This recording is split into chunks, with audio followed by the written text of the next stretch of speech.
Welcome back to my channel Santoshi classes. मैं संतोषी स्वागत करती हूँ आपका आपके अपने यूट्यूब चैनल संतोषी क्लासेस में। आज का हमारा जो वीडियो है वो है पार्ट्स ऑफ स्पीच। ठीक है, पार्ट्स ऑफ स्पीच को पहले समझना जरूरी है कि पार्ट्स ऑफ स्पीच होता क्या है। तो देखिए, हमारा टोटल पार्ट्स ऑफ स्पीच 8 होता है। ठीक है, noun, pronoun, verb, adverb, conjunction, interjection, adjective और प्रीपोजिशन। तो पार्ट्स ऑफ स्पीच को सबसे पहले हमको समझना होगा। अब देखिए, पार्ट्स ऑफ स्पीच होते क्या है। एक सेंटेंस जो हमारा बनता है ग्रामर में, जब हम कोई सेंटेंस लिखते हैं तो उसमें क्या होता है कि उसमें यही 8 पार्ट्स ऑफ स्पीच आपको स्पीच मिलेंगे। इसके अलावा आपको कुछ भी नहीं मिलेगा। ठीक है, अगर एक सेंटेंस आप लिखते हैं, मान के चलिए कैसा भी सेंटेंस हो, छोटा से छोटा या बड़ा से बड़ा, तो उसमें क्या मिलेगा? या तो उसमें नाउन होगा, या प्रोनाउन होगा, या वर्ब होगा, या एडवर्ब होगा, कंजंक्शन होगा, इंटरजेक्शन होगा, एडजेक्टिव होगा, प्रीपोजिशन होगा। इसके अलावा और बाहर का कुछ भी नहीं होता है। इसीलिए एक हिसाब से हम लोग समझने के लिए कह सकते हैं कि हमारे सेंटेंस का जो बनता है वो इन्हीं 8 इंग्रेडिएंट्स से बनता है। अब इंग्रेडिएंट्स का मतलब क्या होता है? सामग्री। जैसे हम लोग कोई सब्जी बनाते हैं, तो हम जब सब्जी बनाते हैं तो उसमें अनेकों तरह का इंग्रेडिएंट्स यानी कि सामग्री हम लोग डालते हैं। प्याज हो गया, लहसुन हो गया, धनिया हो गया, मिर्चा हो गया, जीरा हो गया, तेल हो गया, और सबसे इंपॉर्टेंट जो इंग्रेडिएंट्स होता है वो नमक होता है। ठीक है, तो नमक का काम हमारा इसमें नाउन करता है कि अगर नाउन नहीं है ना, अगर सब्जी में नमक नहीं हो ना, तो कितना भी बढ़िया से बढ़िया इंग्रेडिएंट्स आप सामग्री डाल दें तो वो आपका सब्जी किसी काम का नहीं होगा। वो आपका पार्ट्स ऑफ स्पीच, वो आपका सेंटेंस किसी काम का नहीं होगा। तो जिस तरह से हम सब्जी बनाते हैं तो सब्जी के जितने भी तरह के इंग्रेडिएंट्स होते हैं ना, सामग्री, वही सामग्री को हम लोग पार्ट्स ऑफ स्पीच कहते हैं। तो एक सेंटेंस बनाने के लिए हमें जो सामग्री की आवश्यकता पड़ती है वो 8 होते तो है, लेकिन उनको हम लोग ग्रुप में क्या कहते हैं? पार्ट्स ऑफ स्पीच कहते हैं। चलिए, ये तो हम लोग समझ गए। अब इनको एक एक करके शॉर्ट में हम लोग समझने की कोशिश करेंगे। मैं बहुत लंबा वीडियो तो नहीं बना रही हूं, लेकिन एक एक सेंटेंस में मैं छोटा छोटा आप लोगों को समझाने की कोशिश करूंगी। आगे चल के एक एक टॉपिक का हम लोग अलग अलग से पढ़ेंगे, लेकिन अभी फिलहाल हम लोग एक एक सेंटेंस में इसको समझ लेते हैं। तो सबसे पहला जो इंग्रेडिएंट्स है यानी सामग्री है वो क्या है? नाउन। तो नाउन क्या होता है? ठीक है, किसी भी वस्तु, व्यक्ति, स्थान का नाम नाउन है। अब आप समझेंगे नाम। तो देखिए, ब्रह्मांड में, एक पूरे विश्व में, ब्रह्मांड आपके आस पड़ोस में जितने भी चीजें आप लोग देखते हैं ना, वो सारा नाउन है। जैसे Sita, Gita, Ram, Shyam, Mohan, boy, girl, school, college, university, pen, pencil, जितना भी चीज है ना आपके पास, मोबाइल, ये सारा चीज आपका नाउन है। क्यों? क्योंकि ये सारा चीज नाम ही तो है। ठीक है, आप कहीं पे आप घूमने जाएंगे तो आप किसी भी जगह घूमने जाएंगे, चाहे वो छोटा सा कोई गली हो, चाहे वो छोटा शहर हो, चाहे वो बड़ा सा बड़ा शहर हो, चाहे वो विदेश हो, कहीं भी आप जाएंगे तो आप पहले ये समझेंगे ना, हम कहाँ पे आए हैं। उस जगह का कुछ ना कुछ तो नाम होगा ना।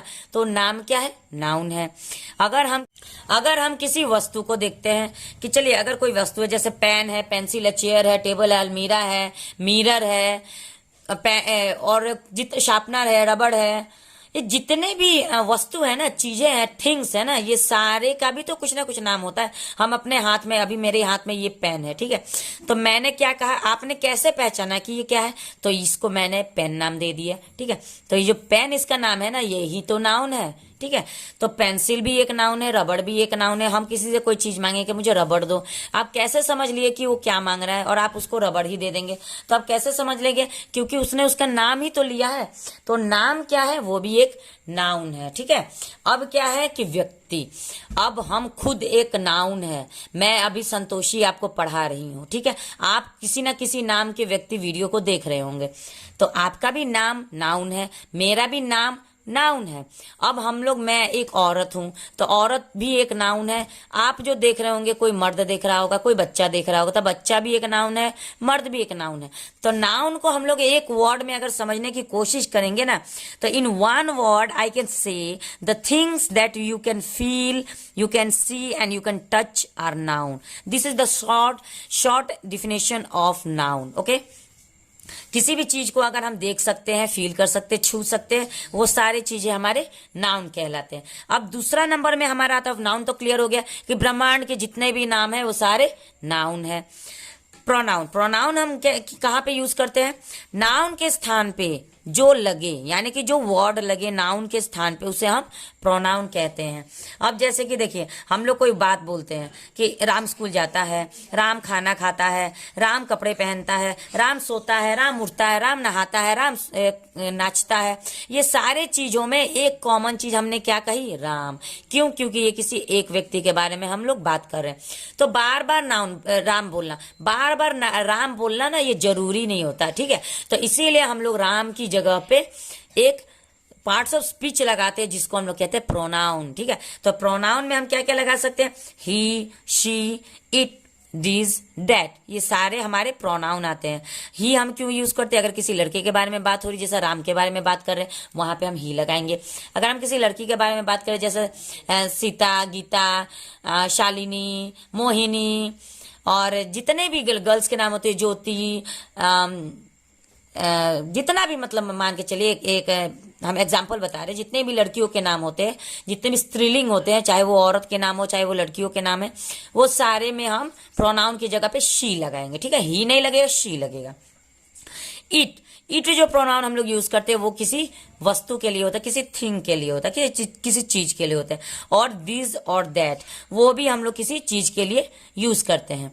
चलिए, वो तो हो गया हमारा प्रोनाउन, यानी कि किसी भी नाउन के स्थान पे जो शॉर्ट फॉर्म, जो कि वर्ड हम लगाते हैं, उसको हम लोग प्रोनाउन कहते हैं। अब तीसरा है हमारा वर्ब। वर्ब क्या होता है? वर्ब को हम हिंदी में क्रिया बोलते हैं। क्रिया का मतलब क्या होता है कि एक्शन वर्ड, यानी जो काम हम कर रहे हैं, ठीक है। कोई भी काम जब हम कर रहे हैं ना, तो उसी को हम लोग वर्ब बोलते हैं। जैसे गो, कम, स्पीक, टीच, हम अभी क्या कर रहे हैं? आपको पढ़ा रहे हैं, तो ये मेरा वर्ब हो गया। मैं आपको टीचिंग करा रही हूँ, आप लोग पढ़ रहे हैं, तो आप लोग क्या कर रहे हैं? आप लोग पढ़ रहे हैं, तो आप लोग का क्या होगा? रीडिंग होगा, ठीक है। अगर लिखेंगे तो राइटिंग होगा, अगर कोई नाचेगा तो उसका डांसिंग होगा, अगर कोई खेलेगा तो उसका प्लेइंग होगा। जितना भी काम हम लोग करते हैं ना, जो हमारा क्रिया होता है, हमारे द्वारा, नाउन के द्वारा जो काम किया जाता है ना, हम भी तो नाउन है, तो नाउन के द्वारा जो भी काम किया जाता है, उसी को हम लोग वर्ब कहते हैं, ठीक है। All action words are called verb. चलिए, ये तो क्लियर हो गया फिर हमारा वर्ब। अब हम लोग थोड़ा सा क्लियर में समझते हैं एडवर्ब क्या है, जो वर्ब की विशेषता बताए। अब आप लोग समझ रहे हो कि ये क्या है, वर्ब की कौन विशेषता बताता है। तो देखिए, जैसे अगर एक एग्जाम्पल हम बता रहे, ठीक है, जैसे सीता इज वॉकिंग। वॉकिंग क्या है? हमारा वर्ब है, क्योंकि ये उसका क्रिया है, चल रही है, वॉकिंग। शी इज वॉकिंग, वो चल रही। लेकिन अगर उसकी विशेषता बताए कि वो कैसे चल रही है, स्लोली चल रही है, तो एक सेंटेंस बन जाता है, सीता इज वॉकिंग स्लोली, ठीक है। सीता इज वॉकिंग स्लोली जब हम कहेंगे ना, तो यहाँ पे स्लोली जो होता है ना, स्लोली, अभी हम लिख के आपको नहीं बता रहे, सिर्फ समझा रहे हैं। लिख के बताएंगे तो अभी थोड़ा सा हम लोग को समय लगेगा, तो इसीलिए हम बता दे रहे, समझाने की कोशिश कर रहे हैं। अगर समझ में आएगा तो वीडियो को लाइक करिएगा, शेयर करिएगा। चैनल पे पहली बार है तो चैनल को प्लीज सब्सक्राइब जरूर कर लीजिएगा। तो जैसे सीता इज वॉकिंग, वॉकिंग हमारा वर्ब है, लेकिन उसकी विशेषता कौन बता रहा है? कि वो धीरे धीरे चल रही है। कैसे चल रही है? उसके क्रिया का विशेषता, यानी वर्ब का विशेषता बता रहा है कि वो स्लोली चल रही है। तो स्लोली हमारा क्या है? एडवर्ब है, ठीक है। अब इसी में और भी आते हैं, क्विकली, स्लोली, क्लियरली, ऑनेस्टली। तो जिसके बाद ये मतलब इन शॉर्ट में अगर हम एडवर्ब के बारे में समझे ना, तो जिसके लास्ट में एलवाई आई, ठीक है, एलवाई जिसके बाद में, जैसे स्लो है तो स्लो के बाद में एलवाई आएगा, तो क्या बन जाएगा? वो एडवर्ब बन जाएगा। अब स्लो, तो स्लो हमारा क्या है? स्लो हमारा क्या है? स्लो हमारा एडजेक्टिव है, ठीक है। स्लो ये अलग चीज है, तो जो विशेषता बताता है वो उसको हम लोग विशेषण कहते हैं, जो कि एडजेक्टिव होता है। लेकिन स्लो के लास्ट में स्लोली एलवाई लग जाएगा ना, तो ये हमारा एडवर्ब बन जाएगा। चलिए, एडवर्ब भी हमारा क्लियर हो गया कि हमारा स्लोली, जो कि वर्ब का विशेषता बताए कि वो जो काम कर रहा है वो कैसे कर रहा है, वो ईमानदारी से कर रहा है, यानी कि ऑनेस्टली कर रहा है, तो वो भी हमारा एडवर्ब है। अगर वो धीरे धीरे कर रहा है, स्लोली कर रहा है, तो स्लोली भी हमारा एडवर्ब हो जाएगा। अब हम लोग देखेंगे कंजंक्शन। अब कंजंक्शन क्या होता है? तो कंजंक्शन को समझने के लिए हम सबसे पहले जंक्शन देखेंगे। जंक्शन का मतलब क्या होता है? मतलब दो स्टेट को हम लोग, जैसे कभी भी ट्रेन में जाते हैं तो हम लोग देखते हैं कि पटना जंक्शन आ गया और कोई भी दिल्ली जंक्शन आ गया। तो जंक्शन क्यों बोलते हैं? क्योंकि दो जगह को जो जोड़ के रखे, ठीक है, जो जोड़ के रखे, जहां पे कोई भी चीज जुड़ता है, एक साथ होता है, उसको हम लोग जंक्शन बोलते हैं। तो इसी तरह ऐसा वर्ड जो दो शब्दों को जोड़े, उसको हम लोग कंजंक्शन कहते हैं। जैसे कि सबसे इजी कंजंक्शन जो होता है वो होता है एंड। जैसे Ram and Shyam are friends, तो राम और श्याम दोनों को कौन जोड़ रहा है?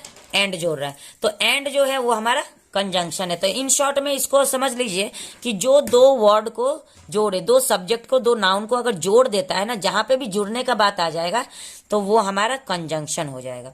अब हम लोग देखेंगे इंटरजेक्शन। तो देखिए इंटरजेक्शन क्या होता है कि जो शब्द आश्चर्य व्यक्त करे। अब आश्चर्य क्या होता है? जैसे एक लड़की चल रही है, ठीक है, तो लड़कों का क्या हैबिट होता है? एक लड़की चल रही है तो क्या बोलेगी? Wow what a beautiful girl, कितनी खूबसूरत ये लड़की है। तो यहाँ पे वाओ जो बात बोला गया है ना, वाओ, आश्चर्य, आश्चर्य में हम देखते हैं कि और कोई डिश खाते हैं, कोई हम जैसे कोई भी व्यंजन हम खाते हैं, कोई भोजन हम खाते हैं, तो हम जब मुंह में चखने के बाद, हमारे मुंह में जाने के बाद हम क्या बोलते हैं? Yummy, so yummy. तो यम्मी जो शब्द है ना, ये हमारा आश्चर्य व्यक्त करता है कि ये कितना टेस्टी लग रहा है। तो ये जो शब्द है ना जो आश्चर्य व्यक्त करता है वो सारे हमारे इंटरजेक्शन होते हैं। अब हम लोग देखेंगे एडजेक्टिव। एडजेक्टिव क्या होता है कि जो वर्ड नाउन की विशेषता बताए, ठीक है, उसको हम लोग एडजेक्टिव बोलते हैं। जैसे अभी मैंने आप लोग को बताया ना कि स्लो जो होता है ना वो एडजेक्टिव होता है, क्योंकि नाउन का वो विशेषता बताता है। अब कैसे? जैसे कि she is a good girl. यहाँ पे गर्ल, गर्ल क्या है? एक लड़की का मतलब लड़की है, ठीक है, चाहे Sita is a good girl. तो यहाँ पे गर्ल, गर्ल है, वो भी कौन है? सीता। सीता एक लड़की है। सीता के बारे में बात हो रही है कि सीता एक लड़की है, लेकिन कैसी लड़की है उसकी विशेषता बताएगी। वो गुड गर्ल है, यानी कि वो अच्छी लड़की है। तो यहाँ पे गुड क्या होगा? ये हमारा एडवर्ब हो जाए, एडजेक्टिव हो जाएगा, ठीक है। तो जो भी नाउन की विशेषता बताए वो हमारा एडजेक्टिव होता है। अब सबसे लास्ट हमारा आ रहा है प्रीपोजिशन। प्रीपोजिशन क्या होता है? The words which are used before any noun or pronoun to show their relation with another noun and pronoun। इसको हिंदी में हम समझेंगे ऐसे कि किसी भी नाउन के आगे या किसी भी नाउन या प्रोनाउन के आगे लगकर उसका संबंध किसी दूसरे नाउन या प्रोनाउन से जो करे उसको हम लोग प्रीपोजिशन कहते हैं। जैसे देखिए एक हम यहाँ पे आपको बता रहे हैं, जैसे एक एग्जाम्पल है कि मैं बिहार से हूं, ठीक है। अगर मैं बिहार से हूं मैं बोलूंगी तो इसको कैसा होगा कि आई एम फ्रॉम बिहार, ठीक है। तो यहाँ पे ये जो फ्रॉम है ये हमारा प्रीपोजिशन है। अब ये क्या विशेषता बता रहा है? ये किसके आगे लग रहा है? देखिए किसी नाउन के आगे लगेगा। ये कभी भी प्रीपोजिशन, इसका जो होता है ना प्री प्लस पोजिशन, इसका नाम ही प्री है। प्री का मतलब क्या होता है? आगे। तो ये किसके आगे लगता है? ये नाउन के आगे लगता है। तो हमारा नाउन क्या है? बिहार। बिहार हमारा नाउन है।